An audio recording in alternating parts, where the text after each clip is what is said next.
मित्रांनो नमस्कार. आपल्याला माहिती आहे की एम-पी-एस-सीची मुख्य परीक्षा आता जवळच आहे. परत येणाऱ्या वर्षामध्ये मुख्य परीक्षेचा परत एक चान्स आहे. त्याच्याचबरोबर यू-पी-एस-सीसाठी एथिक्स हा सुद्धा एक महत्त्वाचा विषय आहे.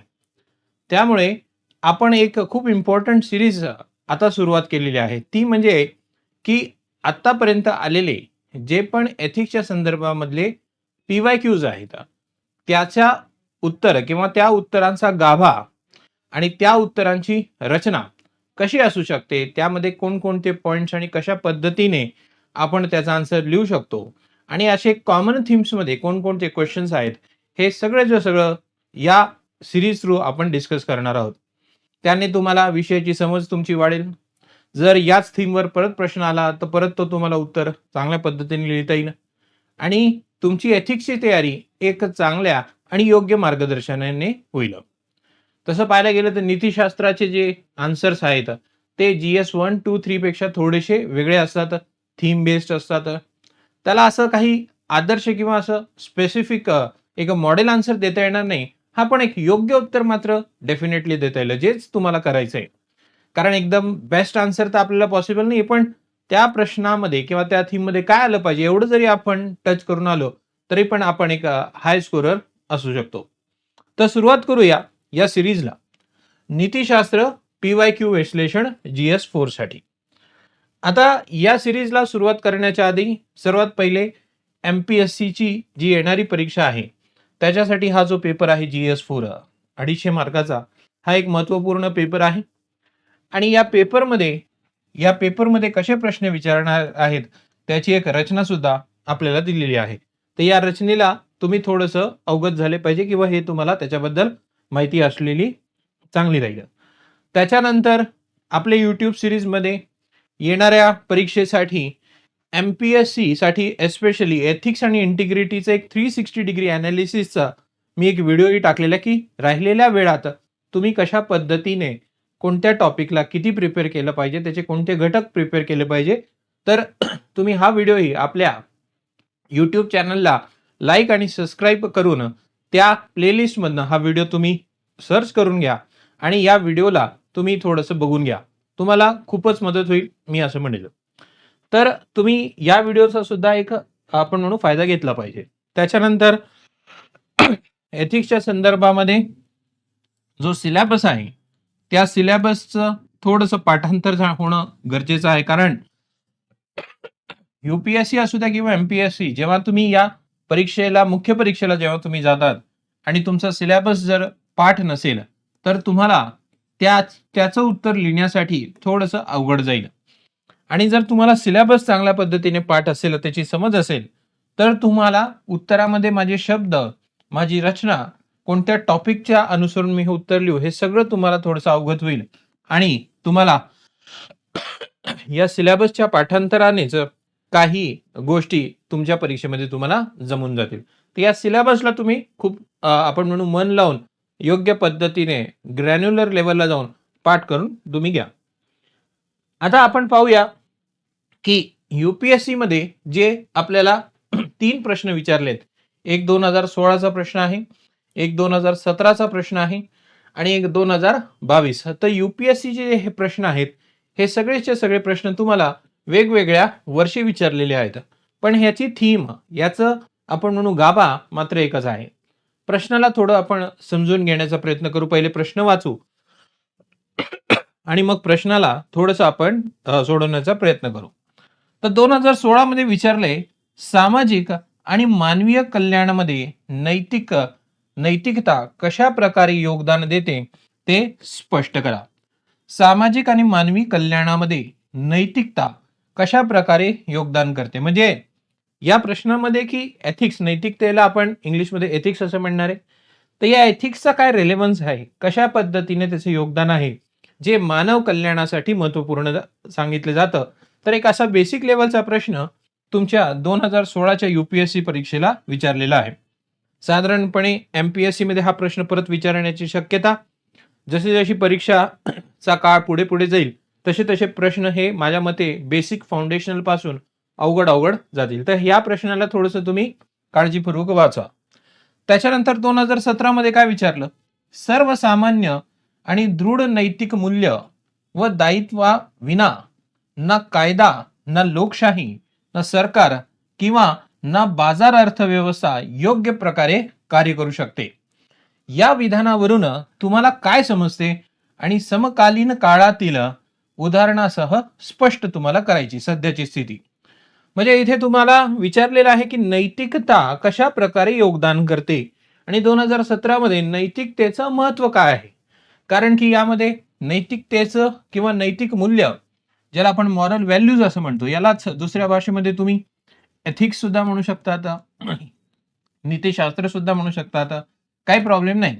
नैतिक मूल्य, मॉरल व्हॅल्यूज, एथिक्स यामध्ये तुम्ही फार आता फरक करायची गरज नाही.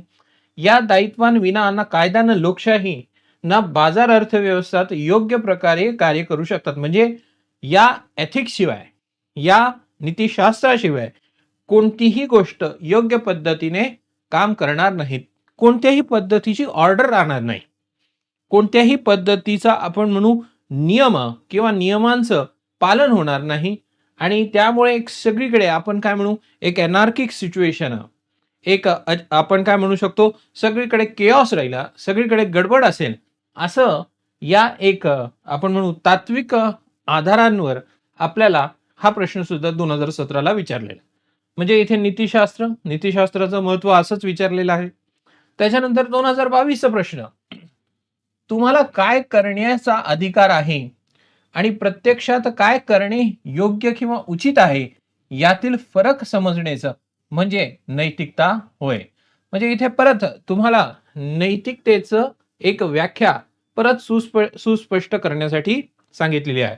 म्हणजे नैतिकता असू द्या, नैतिकतेचं महत्व असू द्या किंवा नैतिकतेचं अजून विश्लेषण तुम्ही करा, या कॉमन थीमवर जर तुम्ही पाहिलं तर 2016, 2017 आणि 2022ला प्रश्न आलेला आहे. आता या तिन्ही प्रश्नांना जर मला तुम्हाला विचारायचं तर मी एका प्रश्नातच विचारू शकतो आणि तो प्रश्न काय असेल, नैतिकता म्हणजे काय किंवा नीतिशास्त्र म्हणजे काय, what do mean by ethics, आणि explain the meaning of the ethics किंवा explain the relevance of the ethics. नीतिशास्त्राचं सध्याच्या आपण म्हणू सध्याच्या परिस्थितीमध्ये काय महत्व आहे हे स्पष्ट करा. हे 3 प्रश्न असे विचारा किंवा मी फ्रेम केलेला प्रश्न विचारा, या सगळ्यांचा गाभा एकच जाईल. आणि त्यामुळे ही एक थीम तुम्हाला माहित पाहिजे की ही प्रिपेअर करणं गरजेचं आहे. नीतिशास्त्राचं महत्व काय, नीतिशास्त्र म्हणजे काय आणि नीतिशास्त्राचं महत्व काय. ठीक आहे. तर या प्रश्नांना आता आपण पाहिलं तर या तिन्ही प्रश्नांसाठी जो योग्य गाभा असला पाहिजे, आता त्याची थोडक्यात चर्चा करूया. आता ही चर्चा करत असताना माझ्याकडे भरपूर मॅटर आहे, पण मी तुम्हाला माझ्या मागच्या व्हिडिओमध्ये सांगितलं होतं की साधारणपणे 11वी-12वीचे जे पुस्तक आहेत त्या 11वी-12वीच्या पुस्तकांची आपण मदत जर घेतली तर ती ठीक राहील. कारण शेवटी MPSCची परीक्षा जर असेल तर MPSCची परीक्षा म्हणजे थोडंसं स्टेट बोर्डाचं पुस्तक आपण जर केलं तर त्याचं रिफ्लेक्शन माझ्यामध्ये योग्य राहील, त्याची समज आपल्या उत्तरांमध्ये ती एक योग्य राहील. तर त्याचं काही मुद्दे घेतो, काही दुसऱ्या पुस्तकांचे मुद्दे घेतो, काही इतर वाचनांचे मी मुद्दे घेतो आणि एक योग्य असा गाभा तुम्हाला देण्याचा प्रयत्न करतो.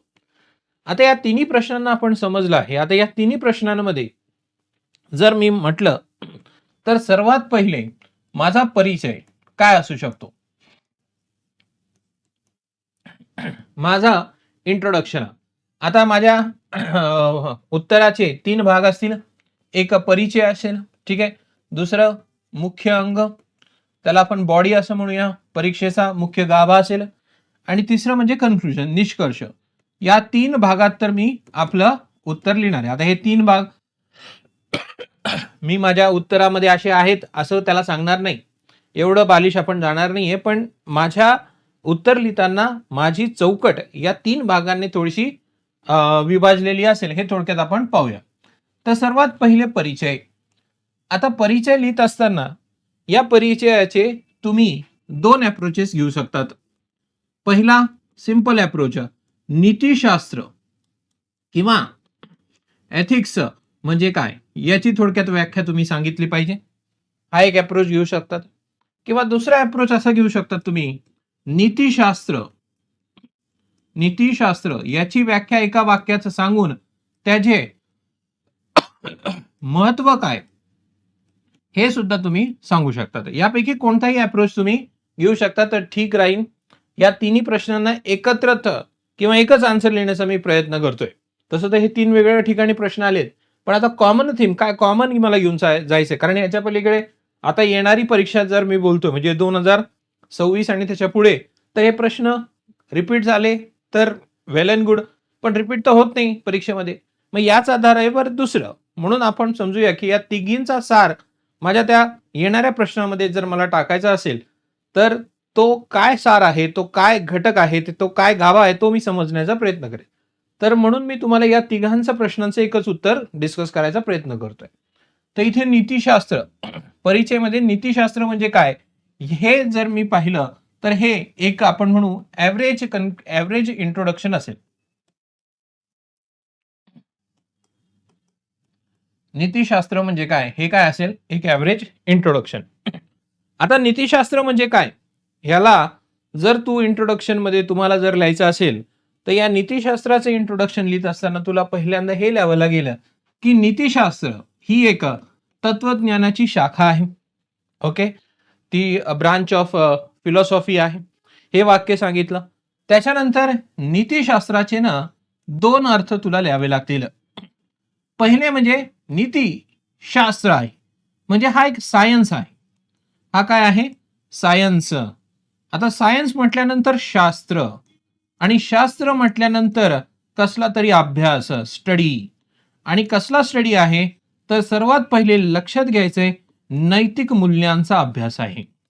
नैतिक मूल्यांचा अभ्यास, नैतिकता किंवा त्याला आपण मॉरल्स असं म्हणतो, हा त्याचा एक केलेला आपण म्हणू व्यवस्थित किंवा एक डिटेल्ड अभ्यास असं म्हणता येईल. म्हणून नीतिशास्त्र पहिले म्हणजे असं शास्त्र जे नैतिक मूल्यांचा अभ्यास करते.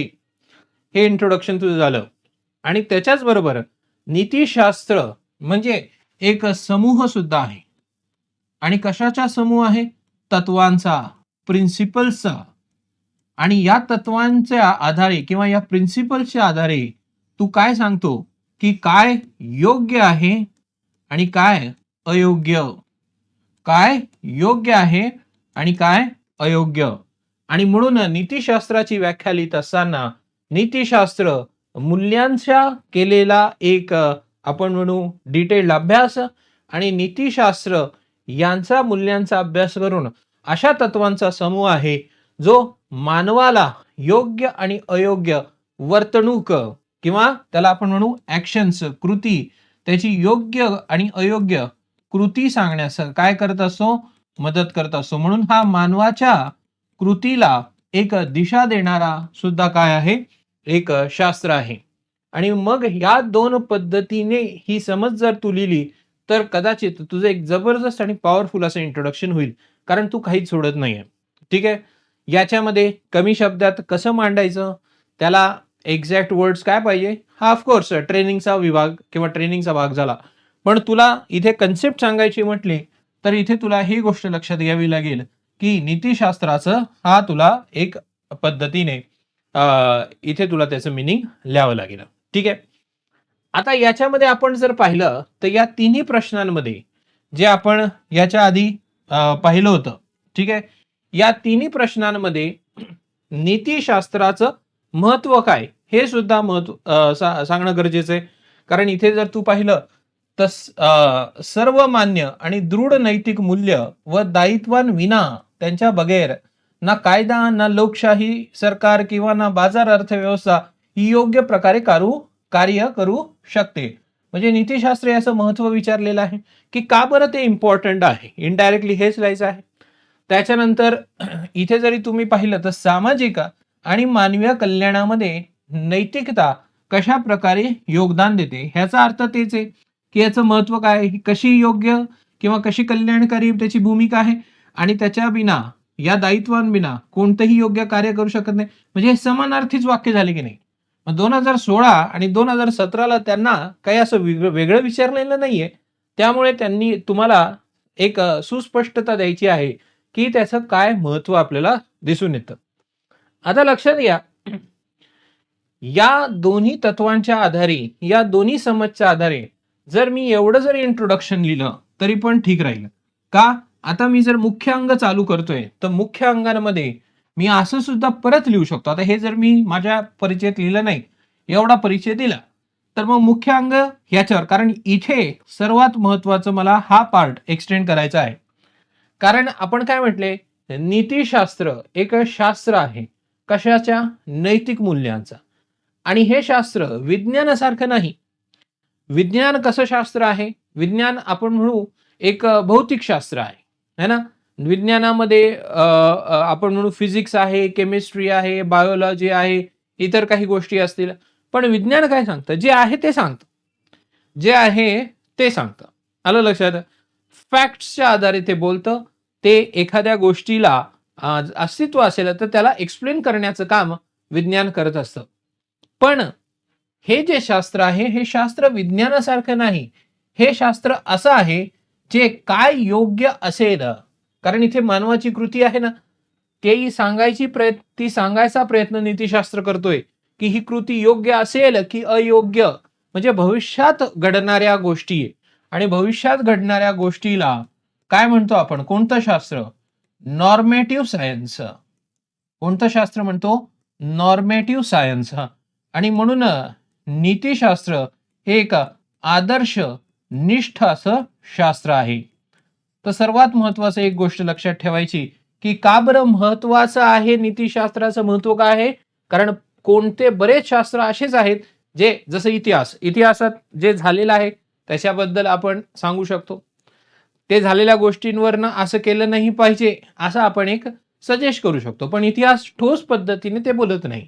पण इव्हेंट्स जे झालेले आहेत, कुठे चुकलेलं आहे, घटना त्या कशा पद्धतीने अनालिसिस, त्याची मदत करून आपण भविष्यात एक डिसिजन घेऊ शकतो. पण एक्सक्लुसिव्हली असा सब्जेक्ट, एक पूर्णपणे असा विषय जो भविष्यात सांगेल की हे असंच असलं पाहिजे, हे तसंच योग्य राहील, हे असं अयोग्य राहील, याला नॉर्मेटिव्ह सायन्स म्हणतात. आणि अशी ताकद कोणत्या विषयामध्ये दिसून येते?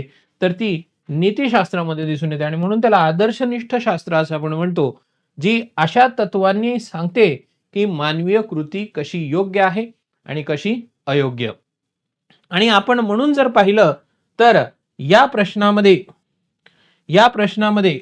आपण जर पाहिलं, म्हणजे याच्या पहिल्याच्या प्रश्नामध्ये किंवा 2017 आणि 2016च्या प्रश्नामध्ये आपण जर पाहिलं तर नीतिशास्त्राच्या संदर्भामध्ये नीतिशास्त्राचं महत्व पहिलं आपण आदर्शनिष्ठ शास्त्र म्हणून काय करू शकतो? सांगू शकतो. नॉर्मेटिव्ह सायन्स म्हणून सांगू शकतो. आणि नॉर्मेटिव्ह सायन्सचे काय काय उपयोग आहेत याचे साधारणपणे 1, 2, 3 किंवा 4 किंवा कितीही मुद्दे जे प्रश्नाची आपण म्हणू गरज भागवतील, असे 1, 2, 3, 4 मुद्दे आपण सांगू शकतो. जसं फॉर एक्झाम्पल आपल्या 12वीच्या फिलॉसॉफीच्या पुस्तकामध्ये एक शब्द आहे, त्याला रत्त असं म्हटलेलं आहे. ठीक आहे? रत्त याचा अर्थ काय आहे? याचा अर्थ आहे कॉस्मिक ऑर्डर, मॉरल ऑर्डर. म्हणजे एक पद्धतीची सगळ्यांमध्ये आपण म्हणू हार्मोनी म्हणजे सगळेजण, आज तुम्ही मी सगळीकडे आपण काय करतो? व्यवस्थित पद्धतीने वागतो. भांडण करतो का? नाही करत. का? कारण आपल्यामध्ये एक गोष्ट अलिखित आहे की समोरचा माणूस आहे, मी सुद्धा माणूस आहे. आणि म्हणून एक सामाजिक व्यवस्थेने आपण चालतो की तुम्हाला कोणत्याही पद्धतीची शारीरिक इजा मी करणार नाही जोपर्यंत गरज नाही. सर्वसामान्य दृष्टिकोनातून कोणत्याही पद्धतीची मानसिक इजा करणार नाही. हे अनएग्रीड रूल्सच नाही का? हे अनएग्रीड किंवा हे आपण अलिखित नियमच आहे. आणि हे अलिखित नियम आपल्याला काय करतायत? मदत करतायत की एका माणसाने माणसाशी कसं वागलं पाहिजे. आणि हे एथिक्सच आहे, हे नीतिशास्त्रच आहे. कारण नीतिशास्त्रामध्ये माणसाने माणसाशी कसं वागावं हेच तर सांगितलं गेलेलं आहे की नाही? मग याच्या संदर्भामध्ये जर मी विचारवंतांचा विचार केला तर याच्यामध्ये मला अजून समानता, इक्वॅलिटीचा विचार करता येईल. किंवा माझ्या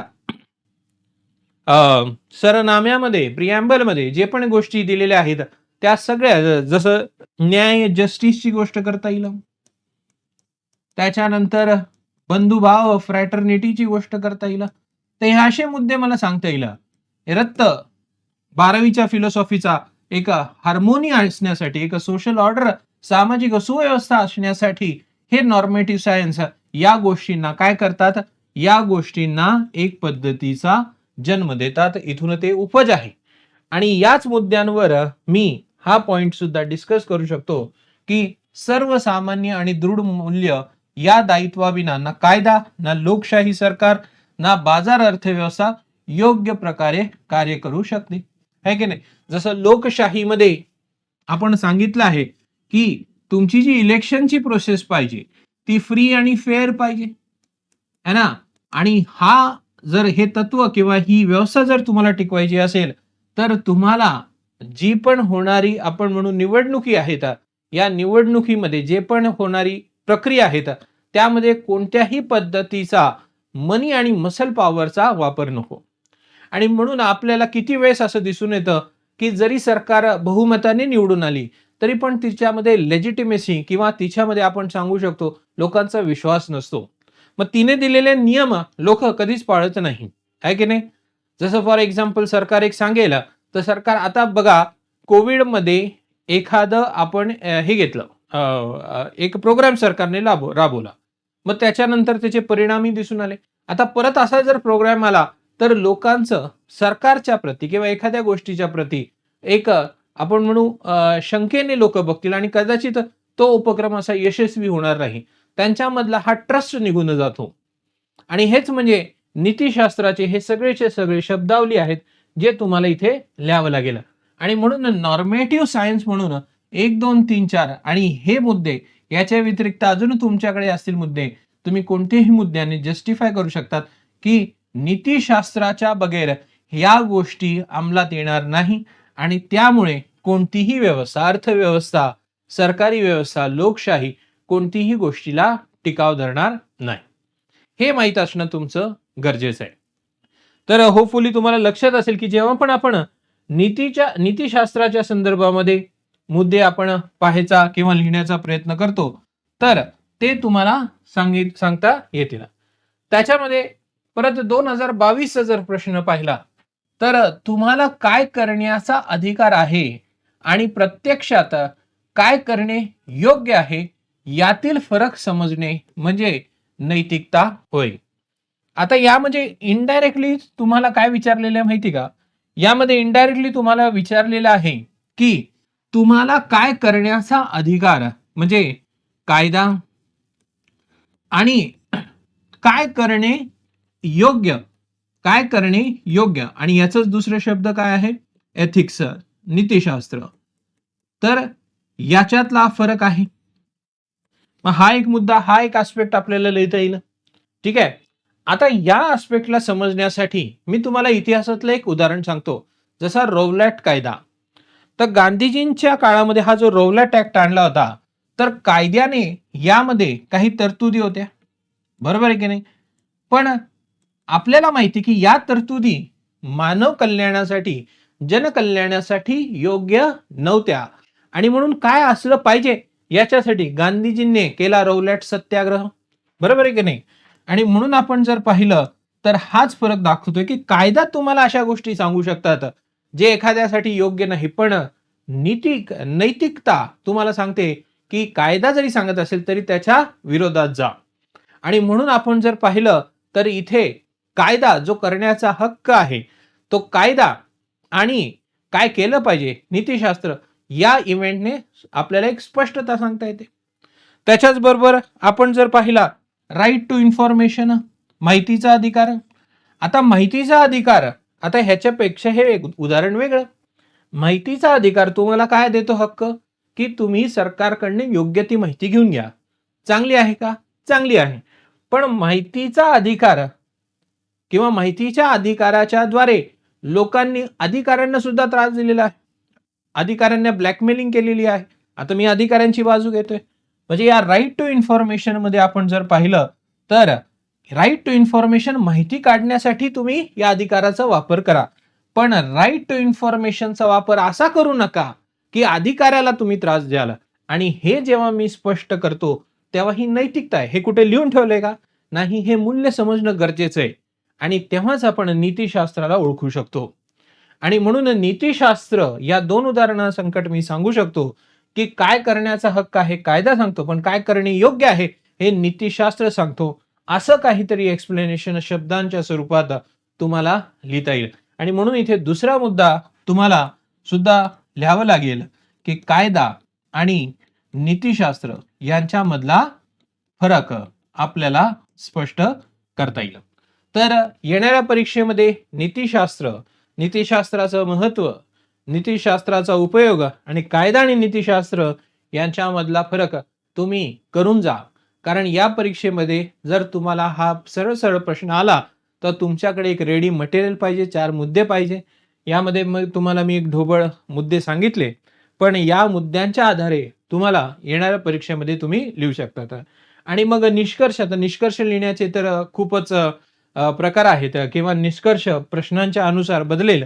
पण तिन्ही तिन्ही प्रश्नांना त्याच्या अनुसार तुम्हाला निष्कर्ष लिहावा लागेल. तर पुढच्या काही PYQ थीम्समध्ये मी तुम्हाला नीतिशास्त्राच्या त्या निष्कर्षाबद्दल मी तुम्हाला जरूर सांगेल. मित्रांनो, तुम्हाला नीतिशास्त्राच्या संदर्भामध्ये काही अडचण असली, तर तुम्ही या नंबरला कॉन्टॅक्ट करा. आपल्याकडे डेडिकेटेड मेंटर आहे, जे तुम्हाला कशा पद्धतीने प्रिपेअर करायचं ते सांगतील. त्याचबरोबर येणाऱ्या परीक्षेसाठी जर तुम्हाला असेच कोणते व्हिडिओ पाहिजे असेल, तर तुम्ही कमेंट करा. आपल्या YouTube चॅनलला लाईक आणि सबस्क्राईब करायला विसरू नका आणि आपल्या प्लेलिस्टला जाऊन जे पण इम्पॉर्टंट व्हिडिओज आहेत, त्याला परीक्षेच्या आधी तुम्हाला जे रिलेव्हंट वाटतात त्याला जरूर बघा. नीतिशास्त्र हा एक हाय स्कोरिंग सब्जेक्ट आहे, त्याला निग्लेक्ट करू नका. पुढच्या काही सिरीजमध्ये दुसऱ्या टॉपिकवर मी PYQ एनालिसिस आणेल. तर थँक्यू.